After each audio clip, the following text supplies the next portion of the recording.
Hello children, today in this video we are going to discuss about chemical properties of bases. In the previous video we have done about physical properties plus and all. Okay, so now we are going to do chemical properties of bases.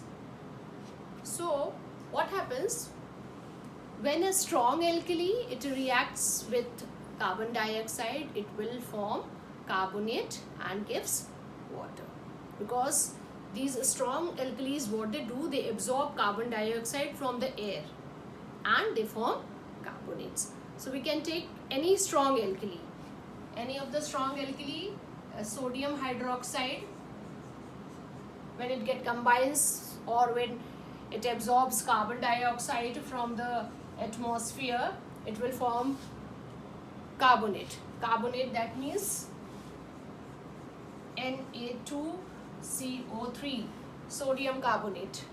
Okay, and it gives water.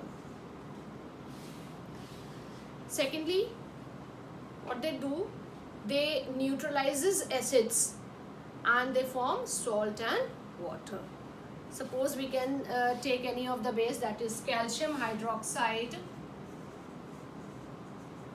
Calcium hydroxide, when it reacts with any acids, simplest is hydrochloric acid, it will form salt and water. Salt, that means calcium chloride, CaCl2, and water is released, again water. Okay, balance the equation.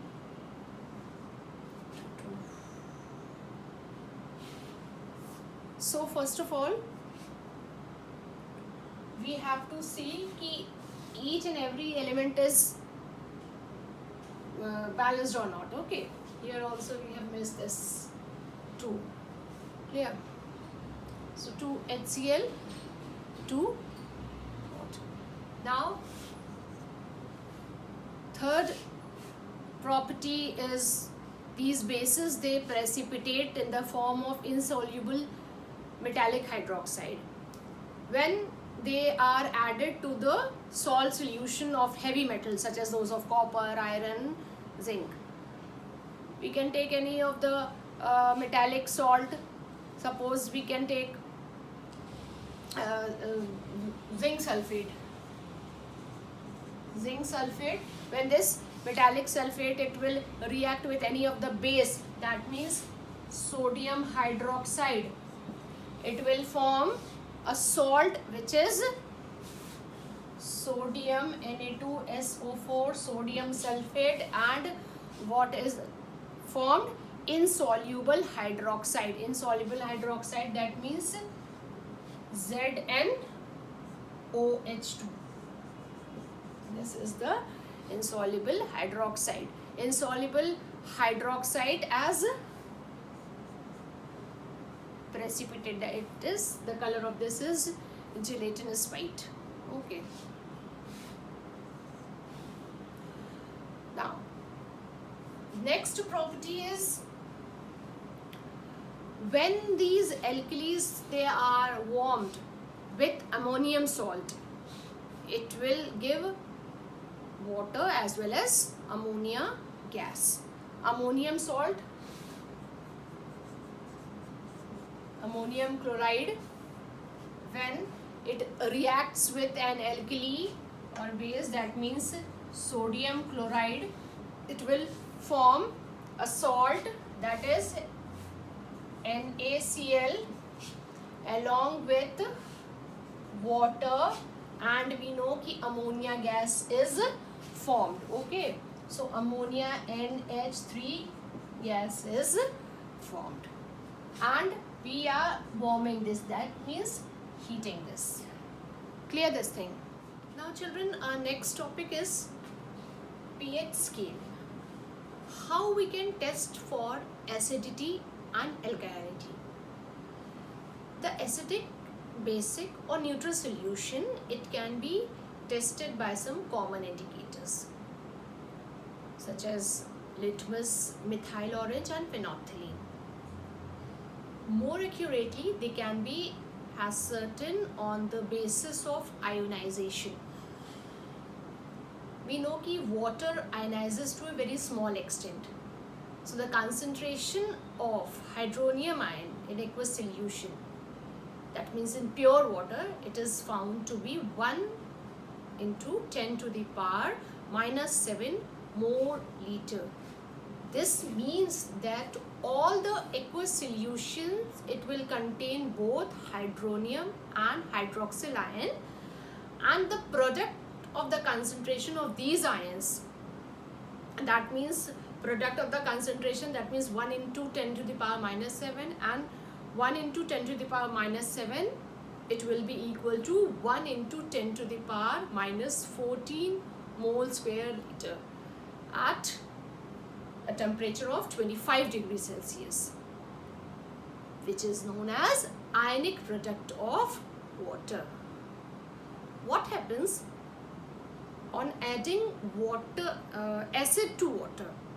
The concentration of hydronium ion, it increases.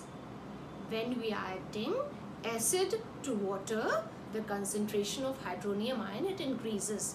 That means the acidic nature increases and hydroxyl ions decreases, so that Kw, that means the ionic product of water, it will remain same. And what will happen? If an alkali is added, the reverse will happen. So what I mean to say is that the nature of the solution is depending upon the concentration of hydronium ions in the solution.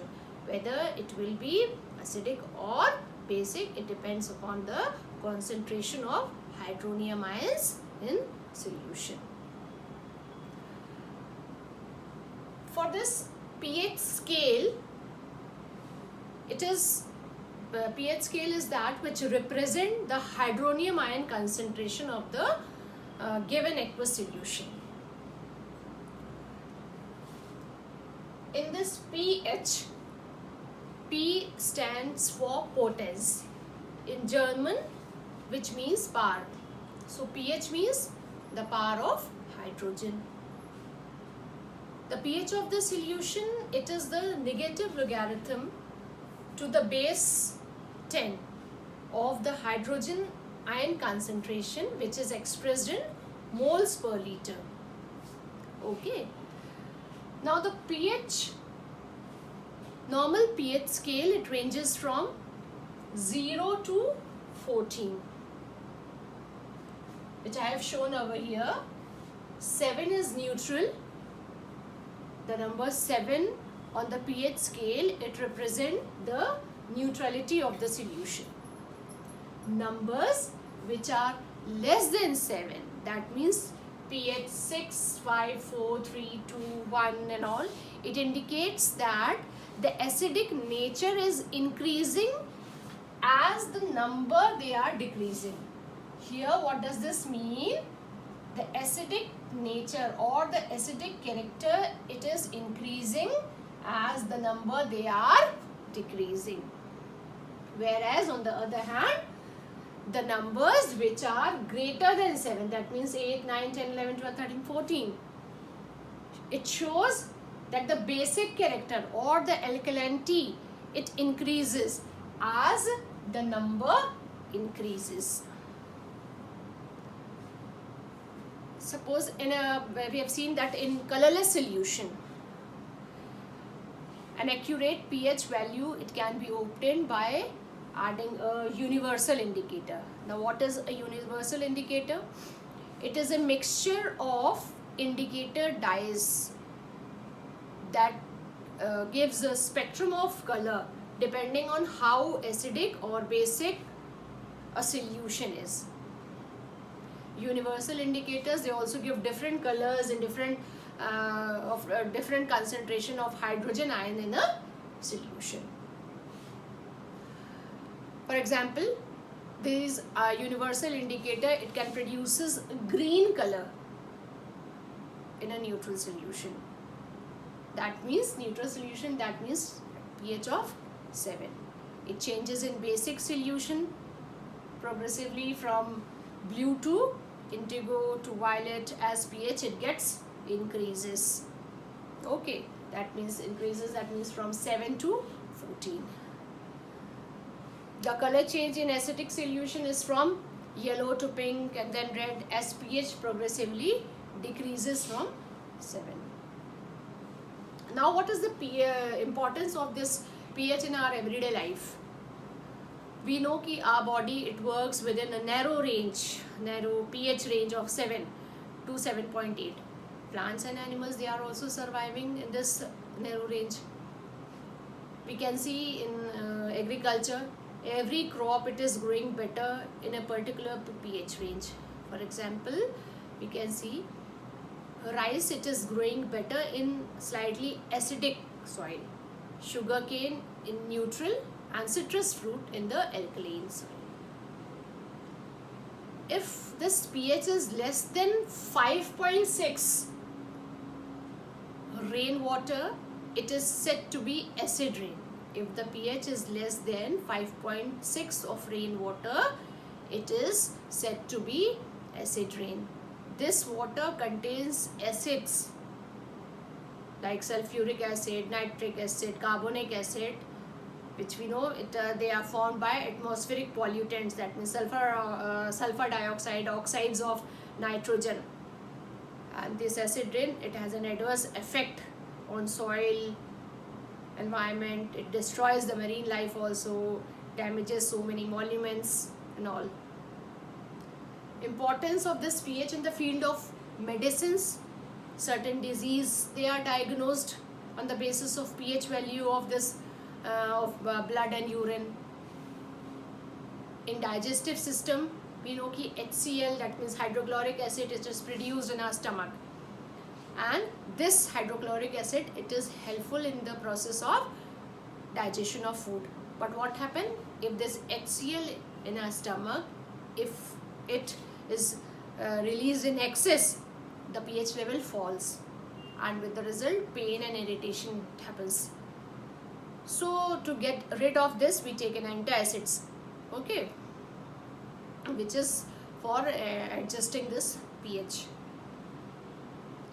Next importance is in preventing tooth decay. So many substances like chocolates and all, they are degraded by bacteria which are present in our mouth. So what happens when the pH it falls to 5.5, then tooth decay starts.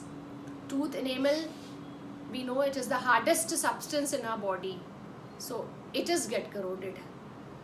And the saliva, which is produced by the salivary gland, it is also slightly alkaline, and it helps to increase the pH level to some extent.